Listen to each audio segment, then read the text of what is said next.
একটা জিনিস আমি আজকে বলবো তোমাদের। আমার মনে হচ্ছে কেউ একটা এমন সম্পর্কে আছো যে সম্পর্কটা এই মুহূর্তে বোঝার থেকে বেশি কিছু না। এটা তোমার কাছে হতে পারে বা তার কাছে হতে পারে, একটা নিষ্প্রাণ সম্পর্ক টানছো,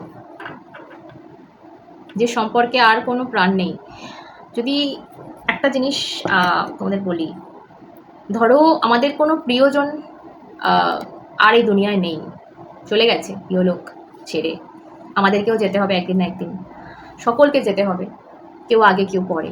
তো আমাদের কোনো প্রিয়জন চলে গেছে, ঠিক আছে, তার কি হয়, চলে যাওয়ার পর তার দেহটাকে নয়তো শ্মশানে গিয়ে পুড়িয়ে দিতে হয়, নয়তো কবরস্থানে গিয়ে কবর দিতে হয়। এখন যদি এইটা না করা হয়, এই রিচুয়ালগুলো যদি না করা হয়, ঘরে রেখে দাও লাশটাকে, কি হবে? তোমার সেই প্রিয়জন সাড়া তো দেবে না। ধূপটা সরাই, হ্যাঁ প্রচন্ড নাকে লাগছে। তো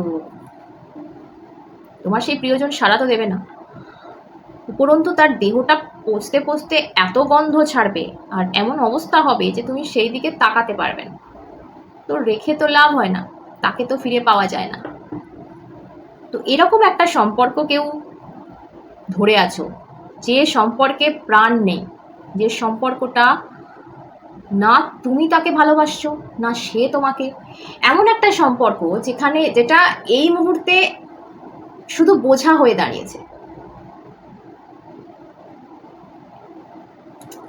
ওকে, চলো রিডিংয়ে যাবো। তার আগে বলে দিই প্রতিবারের মতো, যদি কেউ চাইছো পার্সোনালি আমার থেকে রিডিং নিতে, সেক্ষেত্রে স্ক্রিনে দেওয়া নাম্বারে যোগাযোগ করবে। কিভাবে যোগাযোগ করবে? ফোনে কিন্তু পাবে না, সঙ্গে সঙ্গে ব্লক হয়ে যাবে। সে হোয়াটসঅ্যাপে কল করো আর নর্মাল কল করো, তার থেকে হোয়াটসঅ্যাপে মেসেজ করলে কিন্তু ডিটেলস পেয়ে যাবে। আর একটা কথা বলে দিই, পেড রিডিং ফ্রি কিন্তু নয়, তো অহেতুক ফ্রি রিডিং চাইবে না হোয়াটসঅ্যাপ করে।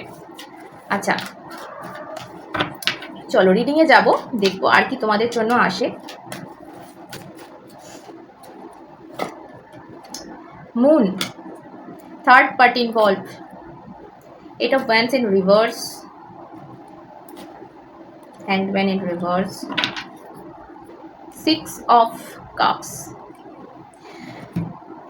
আমি চাই না যার সাথে ম্যাচ করবে প্লিজ সেই নিও, বাকিরা ছেড়ে দিও। এটা মনে করে যে এই রিডিংটা তোমার জন্য হয়নি, অন্য কারোর জন্য। বারবার বলছি এটা কালেকটিভ রিডিং। আমি ইউটিউবে বা ফেসবুকে যে ভিডিওগুলো বানিয়ে থাকি সেগুলো কালেকটিভ, সবার জন্য, তো কোনো একজনের স্পেসিফিক্যালি রিডিং নয়। তো সেক্ষেত্রে তোমার জন্য অ্যাকুরেট রিডিং নিতে গেলে, তোমারটাই দেখতে গেলে পার্সোনাল রিডিংয়ে কিন্তু নিতে হবে।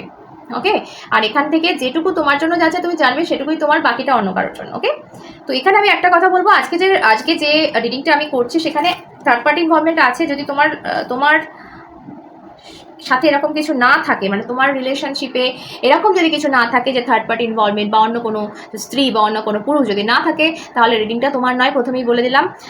তাও তোমার যদি দেখতে হয়, কোনো মেসেজ পেতে হয়, সেটা তুমি দেখতে পারো। বাট এখানে থার্ড পার্টি ইনভলভমেন্ট 100% রয়েছে, সেটা উঠে এসছে কার্ডে। এই ব্যাপারটা হচ্ছে এটা, যে এই মানুষটার কোনো রকমভাবে নয়তো পাস্ট সম্পর্ক এগেন উঠে এসে, হয় না যে পাস্ট একটা কারোর সাথে সম্পর্ক ছিল, দেন তোমার সাথে ইনভলভমেন্ট হয়, দেন আবার সেই পাস্ট কোথাও একটা ব্যাক করেছে, হয়তো এটা ফার্স্ট পয়েন্ট। সেকেন্ড, এটা হতে পারে যে নতুন কেউ এসছে এবং তুমি পাস্ট হয়ে গেছে, এখানে পাস্টের গল্প পাচ্ছি এবং মিসিং একটা ব্যাপার এখানে পাচ্ছি। তো মেবি এটা তোমার তরফ থেকে হতে পারে যে তুমি এমন একটা সিচুয়েশানে, এমন একটা মানুষের সাথে রয়েছো, একটা নিষ্প্রাণ একটা জায়গায় রয়েছো, যেখানে তুমি তোমার পাস্ট জীবন বা পাস্ট পার্টনার বা যাই বলো একটা, তাকে মিস করছো। আর সেকেন্ড, তো এটা হতে পারে যে এই মানুষটার লাইফে তার পাস্ট মানুষটা ব্যাক করেছে। দুটোর মধ্যে একটা গল্প হচ্ছে তোমার গল্প, ঠিক আছে? তো আমি দুদিক থেকেই আজকের রিডিংটা করব, কারণ এই দুটোই কিন্তু সম্ভাবনা আছে। দেখো প্রচুর মানুষ দেখছো, কারোর জন্য এই এ সম্ভাবনা আর কারোর জন্য এই বি সম্ভাবনা। এখানে আমি প্রথম যে মেসেজটা পাচ্ছি সেটা হচ্ছে হ্যাংডম্যানের কার্ড, এবং কার্ডটা কোথাও না কোথাও উল্টো এসছে। আমার একটা জিনিস ভীষণভাবে মনে হচ্ছে, একটা মানুষ নিঃস্বার্থ থাকতে গিয়ে কখনো কখনো নিজের জন্য মানে ভেবে উঠতে পারে না, ঠিক আছে? নিজের সাথে খারাপ করে ফেলে। আর এটাই হচ্ছে এই রিলেশনে, হয়তো তোমার তরফ থেকে তুমি একটা মানুষের জন্য এত ত্যাগ করছো, তার সমস্ত অত্যাচার মেনে, তার সমস্ত টর্চার সহ্য করে এমন একটা পর্যায়ে এসে পৌঁছেছো, আজকে তোমার এই জায়গা থেকে কোনো নিস্তার নেই। এই জায়গায় তুমি ব্লক হয়ে পড়ে আছো, তুমি শান্তিতে নিঃশ্বাসটুকু নিতে পারছো না। এর তুমি কাকে দায়ী করবে? তোমার পার্টনারটা তাকে? একদম না। এর জন্য তুমি দায়ী, শুধু তুমি সহ্য করেছো দিনের পর দিন। আজকে তুমি নিঃশ্বাস নিতে চাইছো কিন্তু পারছো না, কারণ এতদিন তুমি দম আটকে ছিলে।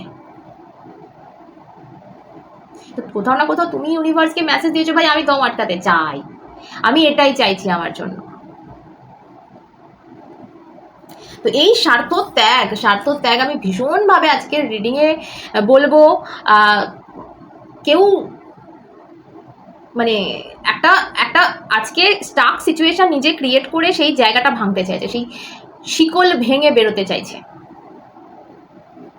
বাট আজকে উপায় নেই। কারণ এখানে এইটা আমি এটাও একটা উল্টো এসছে। এই কার্ডটা ভীষণ একটা পরিবর্তনের কথা বলে।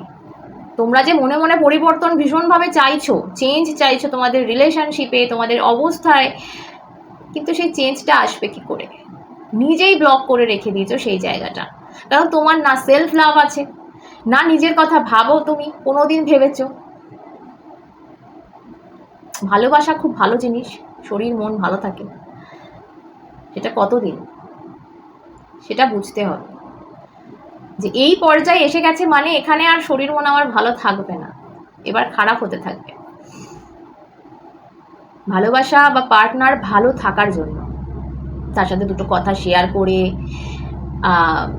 সময় কাটিয়ে আমাদের একটু রিলিফ ফিল হয়, আমাদের খারাপ টাইমে আমরা একটু সাপোর্ট পাই।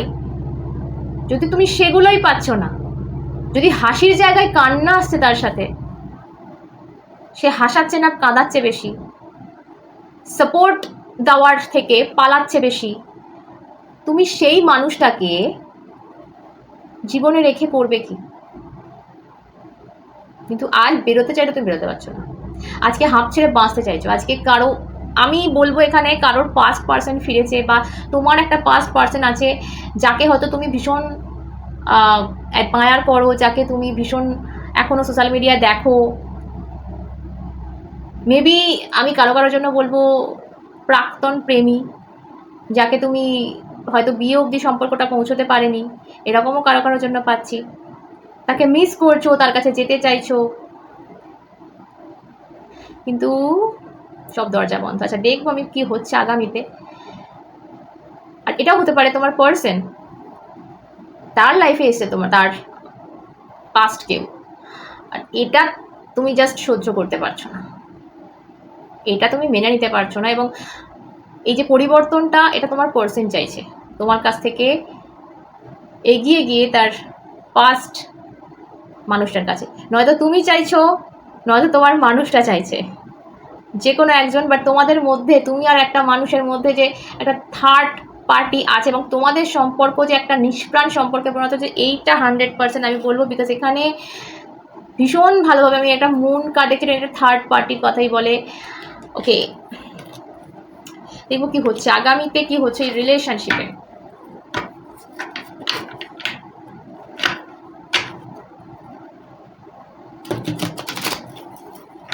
ওকে, চলো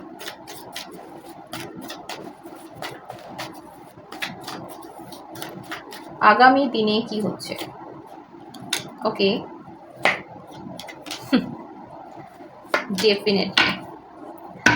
ওকে, দেখো এখানে ভালোবাসার যে কার্ড 13তে এস অফ কাপস রিভার্সে এসছে। তো কোথাও একটা নতুন ভালোবাসা আসার যে পথ, সেটাও তুমি এমন কিছুভাবে ব্লক করেছো, কোনোভাবে এমন ব্লক করেছো যে সেও যেন সেই জিনিসটা যেন তোমার লাইফে এন্ট্রি নিতে পারছে না ভয়েতে। বাট ডেফিনেটলি সে কিন্তু এন্ট্রি নেবে, বিকজ এখানে আমি ভীষণভাবে এই কার্ডটা সোজা পেলাম, সেটা হচ্ছে নাইট অফ কাপস, এবং এটা একটা প্রপোজাল। আমার মনে হচ্ছে আমার ভীষণ, আমি এইবারে একটা শিওরিটি পাচ্ছি কার্ডগুলো সবটুকু দেখার পর, এটা এর গল্প, বিয়ের গল্প নয়। মানে এটা তোমার লাইফে আই থিঙ্ক কোনো পাস্ট পার্সন ফিরছে, তোমাকে এই প্রেজেন্ট মানুষটার কাছ থেকে মুক্ত করার জন্য, তাই কি? যদি না হয়, আমি 99% জন্য বলবো এটাই গল্প। 1% যাদের মিলল না, যাদের 5% চাই না, তাদের জন্য বলছি তোমাদের লাইফে এটা কোনো নতুন মানুষ, বিকজ একটা মানুষের এন্ট্রি আমি 100% দেখছি যেটা তুমি নিজে ব্লক করছো। এই মানুষটা প্রচণ্ড চেষ্টা করছো তোমার লাইফে এন্ট্রি নেওয়ার জন্য, তোমার বয়ফ্রেন্ড বা গার্লফ্রেন্ড হওয়ার জন্য, তোমার সাথে নতুন করে শুরুয়াত করার জন্য।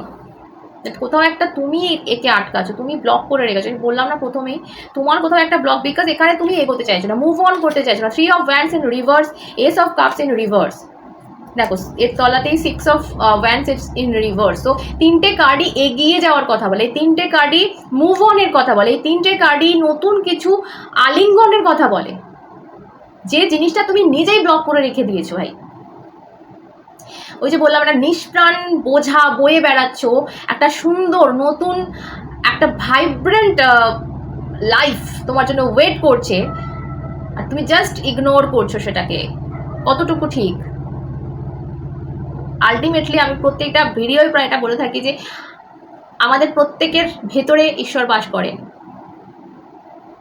তো আমাদের তার কথা অ্যাটলিস্ট ভাবা উচিত। যদি আমরা নিজের কথা ভাবতে ভুলে যাই, তো এভাবেই মনে করা যে এর ভেতরে কিন্তু ঈশ্বর আছে আমাদের ভেতরে, সেই ঈশ্বরটাকে, তার জন্য অ্যাটলিস্ট নিজের কথা ভাবো যে আমার ভালোটা কিসে হবে, আমাকেও হাসতে হবে, বিকজ আমাকে উনি বানিয়েছেন। আর 5 জনের মতো তুমি যার জন্য সব শেষ করছো, তার মতো সেও যেমন ঈশ্বরের ক্রিয়েশন, তুমিও ঈশ্বরের ক্রিয়েশন, তোমাকে ঈশ্বর বানিয়েছেন, উনি বানিয়েছেন।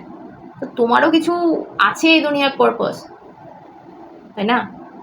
তোমাকেও বাঁচতে হবে, তোমাকেও হাসতে হবে, সবটুকু। তুমি কেন পাবে না? তুমি কেন বঞ্চিত হবে? তো এই জীবনটা তোমার জন্য ওয়েট করছে। হ্যাভ ইট, এগিয়ে যাও। তোমার জন্য ইউনিভার্স অ্যাডভাইস দিচ্ছে, বা যদি তোমার মনে হয়, আমি জানি না সেটা কতটা ঠিক হবে, বিকজ একটা লাইফ অনেক দামি, আর সেটাকে এভাবে নষ্ট করা। আমার কাছে কিছু ক্লায়েন্ট আসে, আমাকে এগুলো শুনতে হয় লিটারালি, যে স্বামী মারধর করে, টর্চার করে, খাবার থালা উল্টে দেয় খারাপ কিছু হলে। সেই মানুষটার সাথে দিনের পর দিন মুখ বুঝে এই মানুষগুলো সব কিছু মেনে নিয়ে সহ্য করছে। একজন আছে ভালো রাখার মানুষ, খোঁজ নেওয়ার মানুষ, কিন্তু যাওয়ার উপায় নেই। সন্তান আছে, তার মুখের দিকে তাকিয়ে যাওয়ার উপায় নেই। আমি যাই না, আমার তোমরা বলবো অভ্যস্ত হয়ে গেছি কান্না শুনে শুনে, খারাপ এখনো লাগে। এতজন এসে যখন কাঁদে না কলে, খারাপ লাগে। তো কি করছো বলো তো? তোমরা প্রথমেই অ্যালাউ করছো এই দিনটা, আজকের যে দিনটা, এটা একদিনে আসেনি, এটা অনেক সহ্য করে করে করে করে সেও, তারও আদত হয়ে গেছে, অভ্যেস হয়ে গেছে। তোমাকে না মেরে হয়তো তার শান্তিই হবে না, তার ঘুম হবে না রাতে, এর অভ্যেসটা তুমি করেছো। এরকম নিষ্প্রাণ একটা জায়গা, এমন জায়গায় নিয়ে চলে গেছো যেখান থেকে আর মুক্তি নেই। তো এই ব্লকেজটা সরাতে হবে। ভালো থাকার চেষ্টা সবার করা উচিত। আমি জানি না আমি ঠিক বলছি না ভুল বলছি, আমার মতের সাথে হয়তো অনেকের মত মিলবে না, বাট সত্যি কি আমাদের শেষ অবধি যতদিন নিঃশ্বাস চলবে ততদিন এরকমভাবে মার খেয়ে যেতে হবে? মেয়েদের কথা বলছি, ছেলেদেরও আছে, ছেলেদেরও প্রবলেম আছে। আমার কাছে প্রচুর ক্লায়েন্ট আসে এরকম মেল ক্লায়েন্ট, যারা অত্যাচারিত তাদের স্ত্রীদের থেকে। তারা তো কিছু বলতেও পারে না, ভালো মানুষদের ওপর এটা হয় অ্যাকচুয়ালি, তারা কিছু বলতেও পারে না। কেউ পয়সার জন্য পড়ে থাকে। একটু ভারী হয়ে যাচ্ছে আজকের রিডিং, তাই না? তো যাই হোক, যেটা আমার বলার আজকের রিডিংয়ে, তোমাদের জন্য সেরকমই কার্ড এলো যে কোথাও একটা হার্ট চাকরা নিজে ব্লক করে রেখে দিয়েছো, নতুন মানুষ আসার সুযোগ করে দিচ্ছ না। মানে দেখো কি করবে। তো চলো, টাটা।